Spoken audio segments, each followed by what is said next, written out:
50 Cent and Ja Rule. This one goes more than 20 years. Yeah, they have like the most like long-standing beef. Today, Mikaela, we're going to be ranking our top 5 celebrity feuds. Feuds, the beefs, if you will. Where's the beef? What's your number 5? My number 5. Vin Diesel and The Rock. Okay. Not getting along on the Fast and Furious set. That's my number 5 as well. Okay, perfect. So my favorite part about that was the recent Vin Diesel like really trying to guilt trip The Rock on Instagram. I can't believe it's still up on his Instagram. Basically, The Rock and Vin Diesel, they did Fast and Furious together. Something happened on set, they didn't get along. The Rock was like, he's not a stand-up guy. And it all boils down to Vin Diesel is like, this is my movie. I Makes created sense. this. And it's like, he kind of did. Yeah. You know, I would love to hear from the director, the creator, the writer, what they think who created it. Vin Diesel's like, there's a hierarchy, I'm in charge. And Dwayne "The Rock" Johnson, the highest paid actor in the world, is like, no. Yeah. And then they got in a fight basically about that. What's your My number 4? Rihanna is the best person on Twitter to come back at people, to clap back, if you will. But one of my favorites was Rihanna versus Ciara. Ciara! This beat is... Ciara went on the Fashion Police, and she had said that Rihanna wasn't the nicest to her. So then Rihanna got on Twitter and said, "My bad, C. Did I forget to tip you? Hashtag, how rude of me." Somebody who did not know about this beef, Yeah. Rihanna started that. Yeah. Ciara saying she wasn't the nicest to me is about, that's not even an insult. So then Ciara replies, "Trust me, Rihanna, you don't want to see me off the stage." And then Rihanna goes, "Good luck booking that stage you speak of." Wow. I thought that that was one of the funniest, like, just one-line comebacks on Twitter of all time. So my number 4 is Anthony Daniels and Kenny Baker.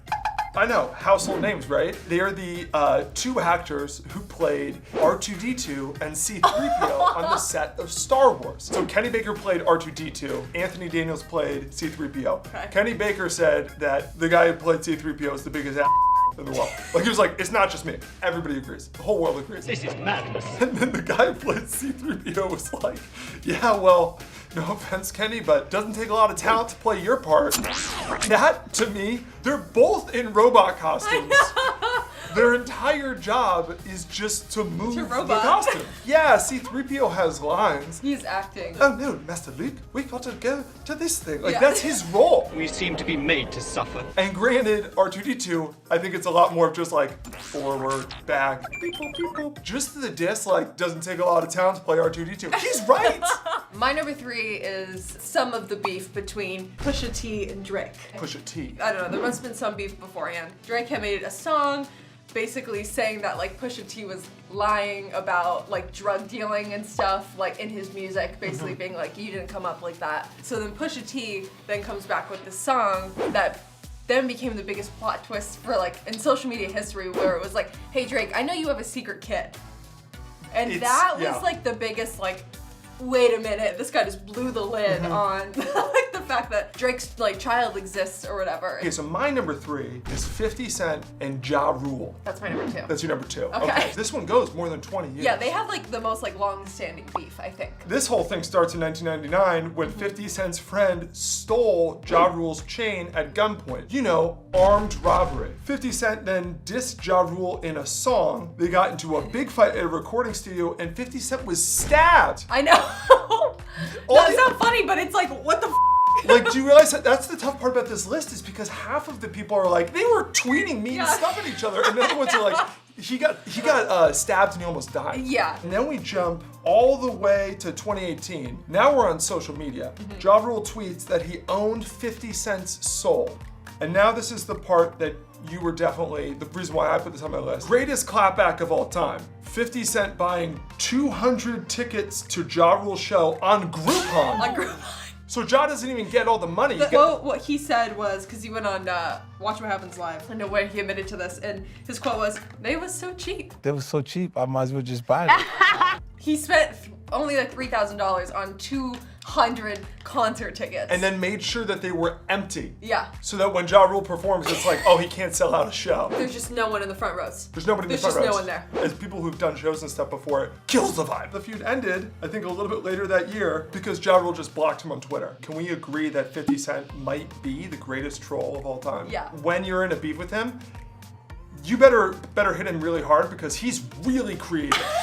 No. What's your number 2, since that was my number 2? So my number 2 is, and I had to do it, the Kanye West, Taylor Swift. Of course, this is one of the more iconic beefs. When you think of a celebrity feud, you think of Kanye West and Taylor Swift. Yeah, you're always gonna remember the like, I'm gonna let you finish. I'm really happy for you. I'm gonna let you finish. So it starts in 2009, MTV Video and Music Awards. Kanye runs up, grabs his mic and says, I'm gonna let you finish. But Beyonce had one of the best videos of all time. But Beyonce had one of the best videos of all time. I literally have them memorized, because everybody has memorized. Everyone has it memorized. It really comes to a head when Kanye releases the song Famous, where he basically says he made that famous. Yes. Which is true that he probably launched her into a lot of, people that haven't been listening to her music, they now know who she is. Definitely. But she was Taylor Swift at the time too. Yeah. And Taylor immediately comes back with like, you, this is really like disrespectful, whatever, which is what everybody expects. But what people don't expect, and what was really shocking, is then Kim Kardashian posting a video of Kanye on the phone with Taylor earlier being like, can I do this? And she's like, yeah, I love it. Go with whatever line you think is better. It's obviously very tongue-in-cheek either way. And I really appreciate you telling me about it. That's really nice. That was the real scandal. They probably actually legitimately like squashed the beef or whatever. We are all insane to think that this isn't mutually benefiting absolutely everyone. Yes. This was completely a ruse. They wanted the beef because then the Famous video was huge. Yes. Then her next upcoming album was huge. Like, this mutually benefited the both of them extremely. I think the entire thing was a setup. My number 1 is the Cardi B Nicki Minaj feud. The Harper Bazaar's icon party. There was a physical altercation. I think Nicki Minaj might have said something about Cardi B being a mother or something because she had just given birth. No one really fully knows what happened at this party. It was like a 2-minute altercation, but then Cardi B screaming at her like, come at me, sort of thing. Yeah. Come here. Nicki Minaj comes over, steps on her dress, rips Cardi B's dress. Cardi B takes off her shoe, throws her shoe at Nicki Minaj. Misses. No one knows what happened, but Cardi B was pulled out of the party barefoot with a goose egg on her head. Oh, it looks like she got hit by a golf ball. She got like hit. That was the craziest part. It was like, holy shit.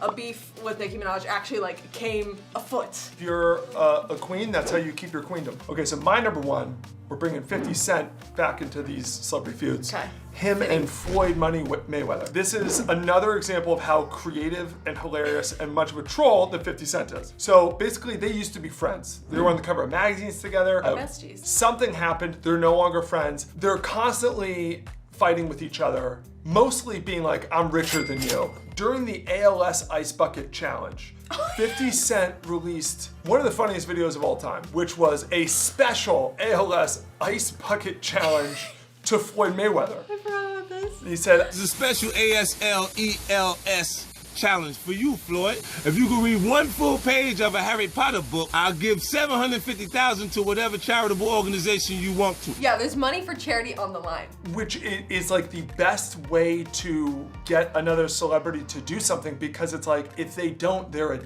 best part about this is it's no longer money. 50 Cent's like, Floyd Mayweather, you can't read. And holy is that a sore subject to bring up. That is such a like an insult to people. Is like, you can't read. But then he released another one. He was like, talk to Jimmy Kimmel. Jimmy Kimmel wants us to do this on his show. We don't want to put pressure on you. We know you can't pronounce those words in that Harry Potter book, so we're gonna let you read Cat in the Hat. God damn it. I think 50 Cent is the best troll of all time. He really is. He's creative. He's so creative. I think he doesn't do anything all day, but like, look at memes on the internet. Yeah, celebrity beefs are just so fun. You are not above the world of gossip, the world of celebrities. There's a lot of good stuff out there. Yeah, it's so good. But anyway, those were our favorite celebrity beefs. Let us know if we forgot any of your favorite beefs in the comments. And as always, let us know which one of us you think had the best list. Have a great day. Have a great day. Yeah.